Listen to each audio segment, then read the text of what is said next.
apesar de confiar no Roger, acreditar muito no trabalho dele, mas já começa o jogo com esse senão, né? Sim. Ó, pra quem tá nos acompanhando em imagens, a gente tá com um campinho aí na tela. Vamos dar uma projetada, então, nesse time que teria... Assim, é o tema da nossa enquete, tá? Esses 3 volantes. Tu é totalmente contra, tu acha que não deve apostar... Não, eu apostaria num esquema que funcionou durante mais tempo. Como é que é? Que é o Acredite, 4-2-3-1. qual é a frase que tu usou aqui?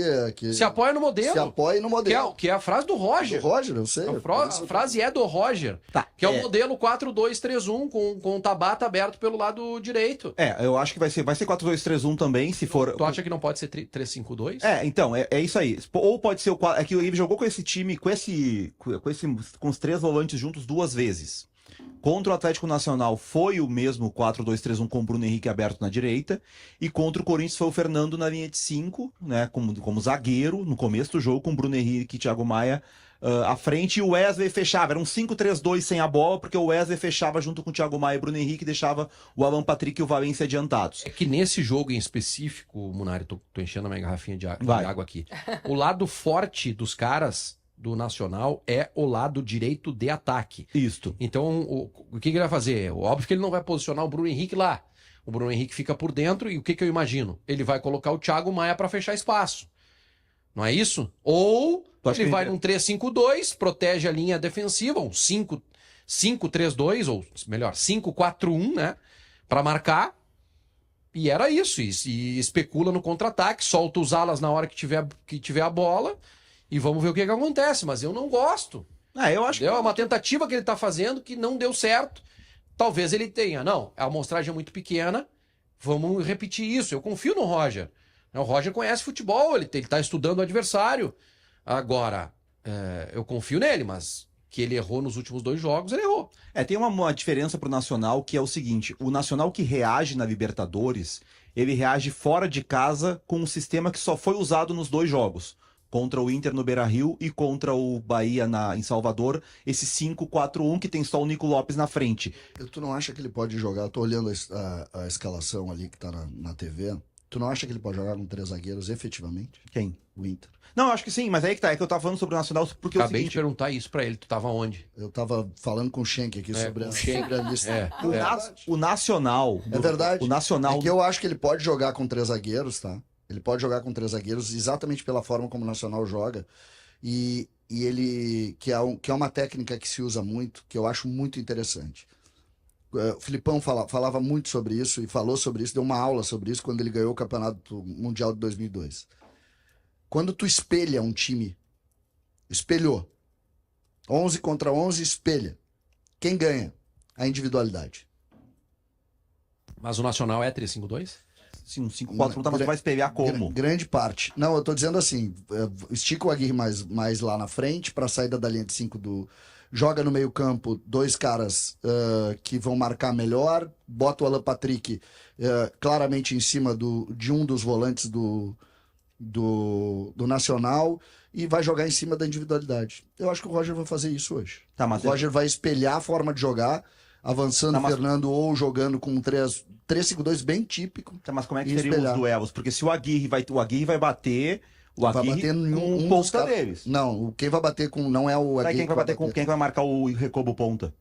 Quem vai marcar o Recoba ou é o Vitão num pêndulo pra cá, ou é o Vitor Gabriel lá no... como é que é o nome? Vai botar o Vitor Gabriel no duelo com o Vijalba? Se tu tiver uma linha baixa, tu bota. É que isso que eu não consigo entender, tá? Por que é o Inter que tem que espelhar o Nacional? Eu também acho. Acho que o Por Inter que não é o Nacional que tem que espelhar o Inter?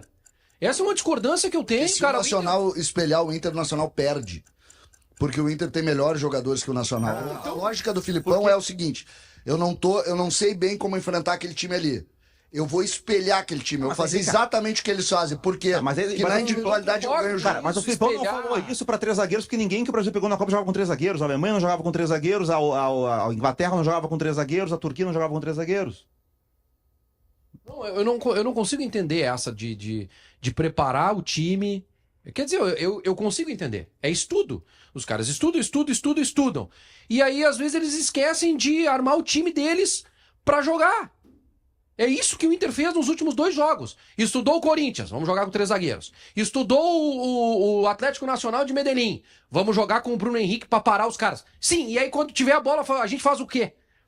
Cara, pelo amor de Deus, é o Inter. Quem é que tem o maior investimento? É o Inter. Quem é que tem os melhores jogadores? É o Inter. Bom, então escala o time do Inter de acordo com aquilo que tu tem de melhor, da tua ideia de jogo, e o Nacional que espelhe o Inter.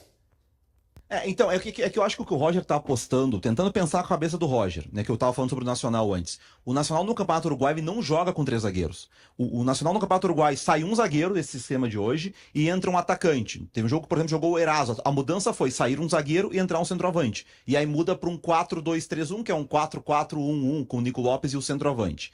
Hoje, ele vai jogar com 3 zagueiros pela informação que a imprensa uruguaia traz.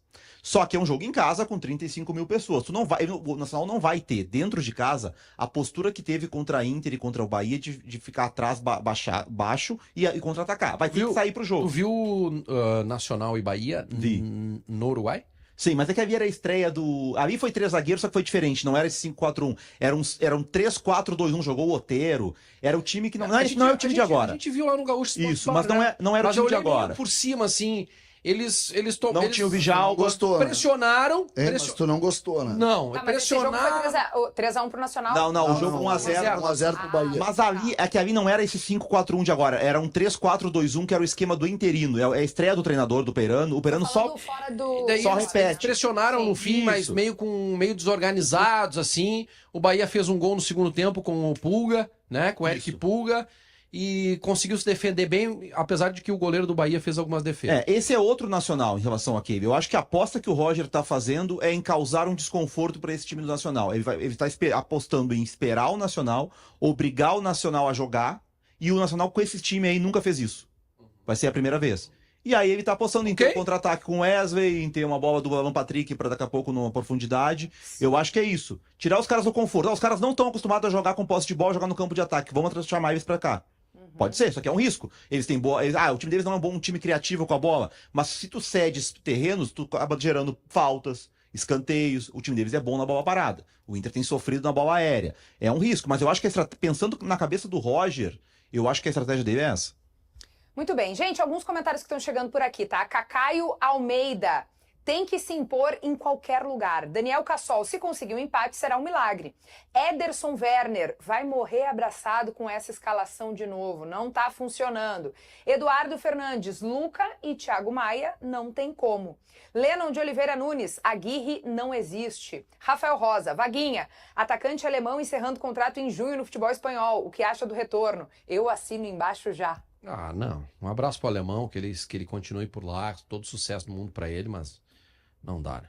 Bom, gente, vamos nos conectar com Milena Costa, que está no Uruguai, está lá em Montevidéu, esperando para conversar um pouquinho com a gente. Minha amiga, bom dia, bem-vinda ao Segue o Fio. Eu não tive a oportunidade de falar contigo aqui neste espaço ainda, tá? Então é muito bom te receber. Esteja sempre com a gente, está sempre convidada. Mas eu já quero saber o que temos de informações aí direto da capital uruguaia. Bom dia.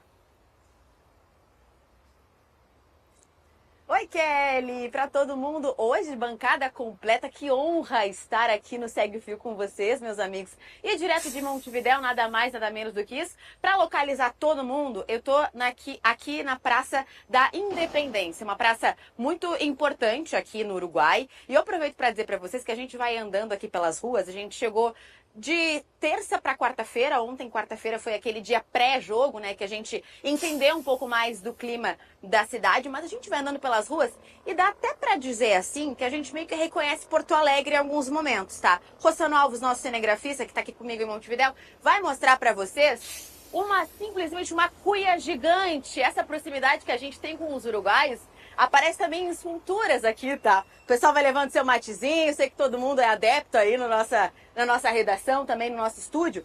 E aqui tem alguns elementos que lembram bastante o Brasil, tá? Tem aqui algumas folhagens, tem capivara também. Vou fazer o outro lado para mostrar para vocês. Kelly, o Querêncio está aqui, Kelly. Quero também presente nessa cuia por aqui, tá? Mas só para trazer esse ambiental. Muito bom, viu, ó? Olhei e pensei, Querêncio também veio para Montevidéu.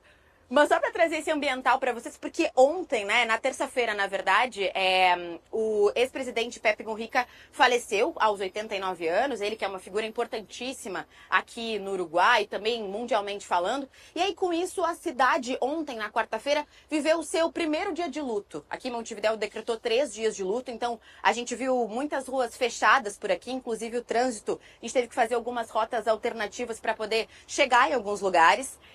Então foi um dia de muita tristeza aqui no Uruguai e a gente pôde perceber isso falando com os locais, falando com os moradores, mas claro que a gente não deixou de perguntar sobre esse clima também para o jogo de logo mais, porque afinal de contas o Uruguai é uma cidade que respira futebol, inclusive o Mujica era um cara que falava muito sobre isso, né, o quanto o futebol é importante, né, principalmente por conta do Uruguai. Bom, mas para o jogo de hoje, o que a gente sentiu ontem, falando com alguns locais aqui, é uma confiança muito grande, evidentemente, porque a casa vai estar cheia, são esperados 35 mil, de 30 a 35 mil torcedores, ingressos esgotados para o Gran Parque Central, nesse jogo às 7 horas da noite. Então, assim, o que eles entendem é que pode ser um jogo decisivo, na verdade, eles levam como esse caráter de um jogo decisivo, importante, e que vão fazer de tudo para ganhar em casa e também conseguir se sobressair aí nesse grupo F da Libertadores, viu, Kelly? E aí, trazendo mais informações de como foi o nosso dia ontem, hoje a gente está começando o nosso dia por aqui também, o Inter chegou ontem por volta de 5h10 da tarde no hotel no hotel que vai ficar, né, na concentração, que fica na Plaza de Pocitos. Posso falar um pouco? Agora eu tô... O negócio é do sotaque, meus amigos. Agora eu tô andando aqui e falo até no sotaque. Mas eles estão eles estão concentrados lá. E aí existia essa grande expectativa, né? De que Borré e Carboneiro poderiam estar à disposição. Nem viajaram aqui pro Uruguai. Então, realmente, esses dois não ficam à disposição agora do técnico Roger Machado. E aí, logo que eles chegaram, teve a atualização sobre o Ener Valencia, essa lesão de grau 2 na coxa esquerda. Então, também fica fora dos próximos compromissos. Por isso, a gente segue projetando aí esse time com o Luca lá na frente. Ele que entrou no lugar do Valencia no jogo contra o Botafogo. Então, enfim, existe essa possibilidade de time para logo mais, viu, gente? Mas é isso. Por enquanto, vocês querem saber mais informações? Se eu puder, estava aqui tomando mate aqui mais alto. Mas não sei se vai dar, acho que vai ficar muito longe para mim. Se tu não levou um matezito, né, mostrando as cuias aí pra gente, eu adorei o Querêncio e, aliás, ele pode ser teu assistente virtual aí, tá? Eu libero ele pra ti se tu precisar.